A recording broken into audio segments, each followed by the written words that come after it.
தெரிஞ்ச பாட்டு தெரியாத ஆர்டிஸ்ட் பார்ட் 2. அது என்னடா விஷால் தெரியும், சந்திரசேகர் தெரியும், இது என்ன விஷால் சந்திரசேகர்னு கேட்டீங்கன்னா இவரு ஒரு சம்பவக்காரர் தான். நடந்தது என்ன வாங்க போய் பார்ப்போம். நான் இப்போ ஒரு சாங் ப்ளே பண்றேன். இவர் எவ்வளவு பெரிய ஓஜின்னு உங்களுக்கு தெரியும். என் கண்ணுக்குள்ள ஒரு சிறுக்கி கட்டி போட்டாளே என்ன இருக்கி. எனக்கு நான் தலையை சுத்துதா. இப்போ அதுக்கு மேல ஒரு சர்ப்ரைஸ் இருக்கு. தலைவன் தெரியல ஒர்க் பண்ணியிருக்காப்ல.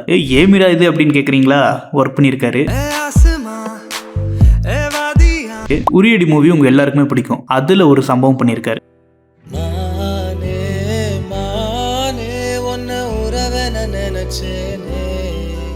அப்புறம் ஜில் ஜங் ஜக்கும் தலைவன் பண்ண சம்பவம் தான். அவர் பண்ணதுலே மிகப்பெரிய ரீச்சான ஒரு சம்பவம் அப்படின்னா குறுமுகில்களை சிறுமுகைகளில் யார் தூவினார், மழை கொண்டு கவிதை தீட்டினார். இப்ப இருக்கிற நவீன காலத்துல திருவள்ளுவர் திரும்பி வந்து இனிமேல் நான் திருக்குறள்ல எழுத மாட்டேன், அருமையா வந்து ஒரு பாட்டு போட போறேன் அப்படின்னு சொல்லிட்டு மறுபிறவி எடுத்து வந்திருந்தாரு அப்படின்னா